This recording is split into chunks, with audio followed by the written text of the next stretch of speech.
Les Amis de l'Orgue de Québec vont accueillir en octobre prochain Marie-André Yerger et Vincent Dubois. Concert qui va marquer le 60e anniversaire des Amis de l'Orgue de Québec à l'Église des Saints-Martyrs canadiens. Vincent Dubois est titulaire des grandes orgues de la cathédrale Notre-Dame de Paris. Marie-André Yerger est accordéoniste. Alors, ils sont unis à la scène et à la ville. Merveilleux duo, accordéon et orgue. Alors, bienvenue tous les deux. On a bien hâte de vous entendre à Québec. Vincent Dubois, les Québécois vous connaissent quand même un peu. Ce n'est pas votre premier passage dans la capitale. On a eu l'occasion de vous entendre également à Montréal. Dans un premier temps, j'aimerais que vous puissiez nous parler un peu du programme que vous nous avez concocté tous les deux. Accordéon et orgue, c'est quand même peu commun. Oui, bah, merci beaucoup Mario de votre accueil et puis c'est un plaisir pour nous de venir jouer à Québec pour la première fois en duo. Voilà, c'est un duo qui a été formé il y a on va dire une bonne dizaine d'années. Euh, euh, voilà, on a exploré un peu les possibilités de nos deux instruments et puis on s'est dit comment ça peut marcher ensemble, sachant que moi j'avais vraiment envie de jouer avec accordéon depuis bien longtemps. Mhm. D'ailleurs, j'en profite, je vais me tourner vers Marie-André. Marie-André, votre premier enregistrement est consacré à des transcriptions de Jean-Sébastien Bach. Alors, vous volez le répertoire de l'orgue, du clavecin, pour vous l'approprier à l'accordéon. Et là aussi, il y a quand même tout un défi, mais on a l'impression que ça a été écrit pour l'instrument, que ça a été écrit pour l'accordéon.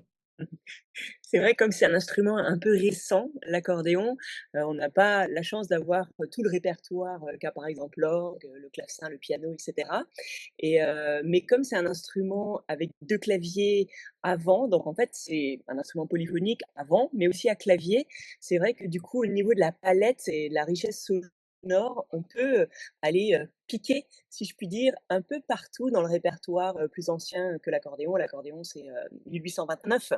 Donc c'est quand même récent et de ce fait, en général, on essaye d'apporter à la transcription un peu une autre poésie, une autre dimension, un Ce autre que vous allez regard. faire à Québec, et c'est un peu un des objectifs de votre programme, c'est d'apporter d'autres couleurs à la musique française, parce que ce sera une touche très française, de French Touch que vous allez nous proposer ici à Québec.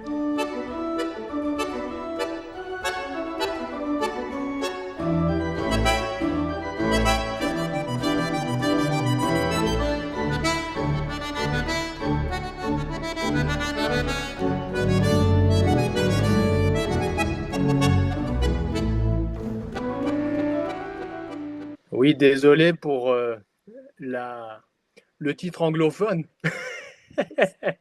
Voilà, en fait, c'était un peu en hommage aussi à Richard Galliano, euh, qui a écrit en fait tout simplement une œuvre, j'aime beaucoup, moi personnellement, je pense Marie-André aussi, enfin, qui est une œuvre bien connue. Donc on s'est dit, allez, hommage à Galliano à travers ce titre.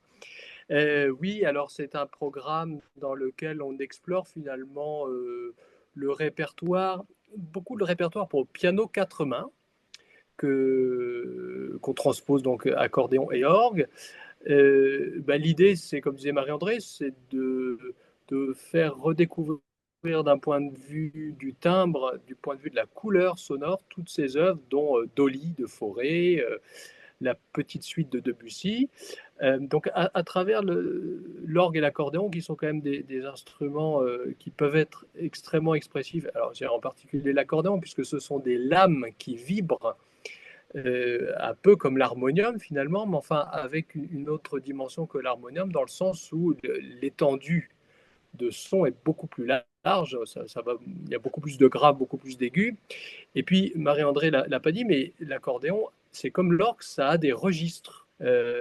Voilà, donc en fait, on est assez cousins au niveau des instruments, mais néanmoins, la lame qui vibre sur l'accordéon, ça n'est pas un tuyau qui vibre. Donc le son va être quand même beaucoup plus, d'une certaine manière, scintillant dans certains registres que ceux de l'orgue. Et puis, ça va, en fait, ça apporte une part de rêve, moi, je trouve, et de poésie qui est unique dans cette combinaison. Vincent ce que tu en Dubois, penses. il y a Pierre Cochereau qu'on a déjà eu l'occasion d'entendre ici à Québec sur cet instrument des Saint-Martyrs canadiens qui a été un orgue néoclassique qui a été installé en 1960. Olivier Latry qui est aussi co-titulaire à Notre-Dame de Paris avec vous. Et je vais poser une question, peut-être que les néophytes se sont déjà posés. Euh, quand on est organiste, c'est justement d'aller chercher les couleurs. Alors, pouvez-vous nous expliquer cet art de la registration de l'instrument, de l'orgue? Parce que quand vous ne connaissez pas un instrument, vous devez monter à la tribune, vous devez choisir les jeux que vous allez utiliser. Alors, ça, c'est au cœur du métier d'organiste. Oui, alors, faut comprendre que l'orgue est finalement l'équivalent d'un orchestre à lui tout seul, d'un orchestre symphonique, c'est-à-dire qu'il y a des familles d'instruments qui correspondent à des familles de registres à l'orgue. Donc on va prendre les cordes, ça correspond à ce qu'on appelle les jeux de fond à l'orgue. Alors c'est pas censé, enfin c'est censé imiter entre guillemets, mais le résultat sonore n'est pas complètement le même. Mais en tout cas, il y a cette différence entre les grandes familles d'instruments de l'orgue, et enfin les grandes familles d'instruments de l'orchestre et les grandes familles de jeux de l'orgue. Donc il y a toute la famille aussi des jeux d'anches, c'est-à-dire hautbois, basson, clarinette, ancêtre de la clarinette, le chromorne, et pour nous les jeux d'anches, mais qui sont à l'orchestre les cuivres, c'est-à-dire les trompettes, les clairons, des choses comme ça. Donc on retrouve ça à l'orgue en fait. Donc derrière, l'organiste, lui, il doit faire ce qu'on appelle sa cuisine avant le concert, c'est-à-dire préparer tous les jeux et les combinaisons de jeux tout seul. Alors parfois, il doit être accompagné d'un ou deux assistants à la console pour tirer les jeux, ces boutons qui sont sur les côtés, mais parfois il y a des ordinateurs dans les orgues qui permettent de préenregistrer tous ces boutons. Et je pense que c'est le cas sur l'orgue de Québec, disait Martyr. Ben ça, c'est magnifique, cette explication, parce qu'il y a peut-être des gens qui se disent, ah ben l'orgue, c'est pas pour nous, mais là, on aura l'occasion de vous voir également sur un écran géant qui sera disposé donc dans le cœur de l'église des Saints-Martyrs canadiens.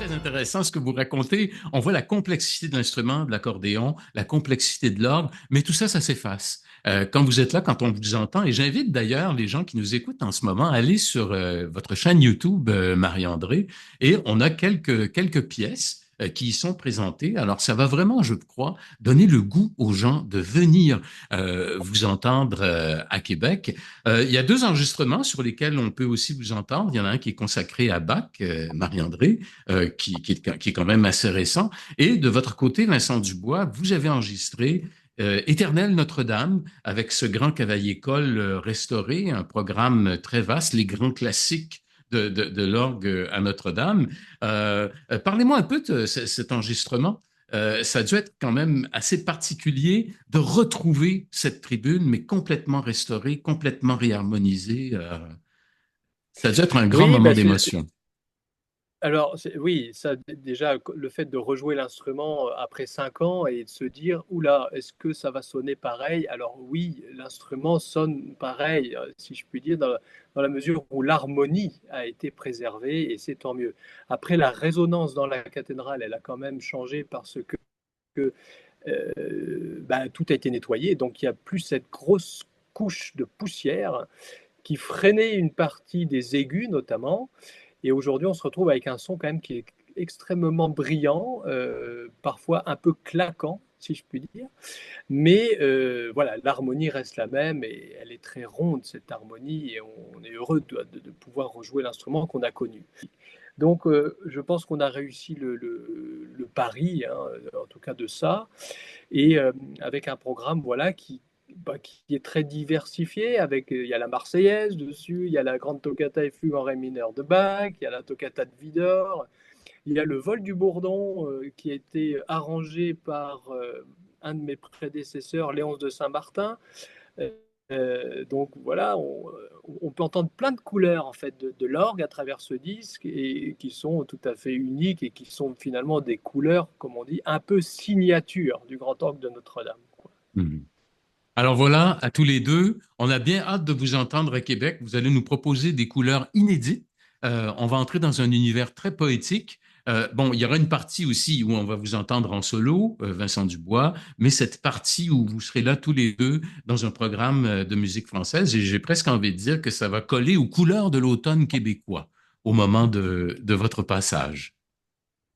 Oui, et puis si les gens veulent avoir un peu une ambiance de, entre guillemets aussi, de boire un café à Paris ou de se retrouver sur les bords de Seine à danser, ben, à travers notre programme, on a ça aussi. Voilà, donc il y a plein de facettes. On a bien hâte de vous entendre sur ce magnifique instrument pour souligner le 60e anniversaire des Amis de l'Orgue de Québec. Merci beaucoup. À très bientôt. Un grand merci Merci à Mario. vous. Au revoir. Au revoir.